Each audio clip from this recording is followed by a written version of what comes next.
Hello everyone, welcome back to the War College. This is Admiral Seabass.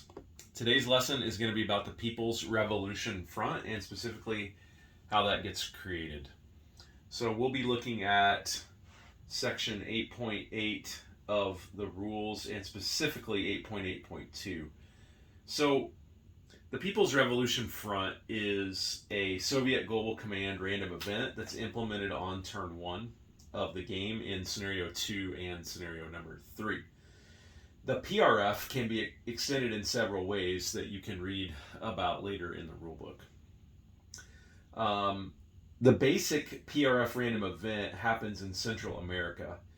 If the Soviets win the insurgency in El Salvador or the counterinsurgency in Nicaragua on turn 1, then the PRF will form. So what's happened here is we're on the US's first turn in this game. If you've been watching along in the series, you know that the U.S.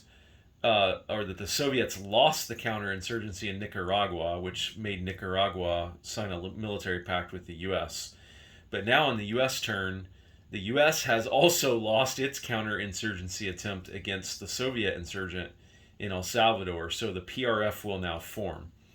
So we place a PRF roundel on El Salvador. We add any inherent units that were in El Salvador, which is a paramilitary. And then when the PRF is formed, what you do is you add certain units. You add an additional light infantry and 1 anti-aircraft to each land zone now in the People's Revolution Front. So there's the light infantry, and there's the anti-aircraft unit. And let's see, the PRF. What is the PRF itself? Well, it's a new active minor faction that is controlled by and has a defense treaty with the Soviet Global Command. The Soviet Global Command may send military aid of 2 units per turn to the PRF. If Mexico's in the PRF, the Soviet Far East Command can send military aid of 1 unit per turn to the PRF. And most importantly, the PRF will sign a military pact with Soviet Global Command when it and the U.S. Global Command are at war.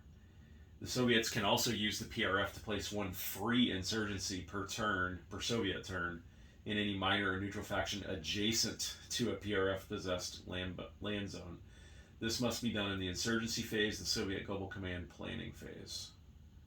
And there's some other rules about it too, but primarily today I just wanted to cover how it's created and when it's created. So you saw an example of that here. So the Soviets have a new controlled minor faction in Central America that they get to play around with now and try to create some havoc with. So anyway, that's how the People's Revolution Front, or PRF, is created. Hope you enjoyed this lesson. Take care.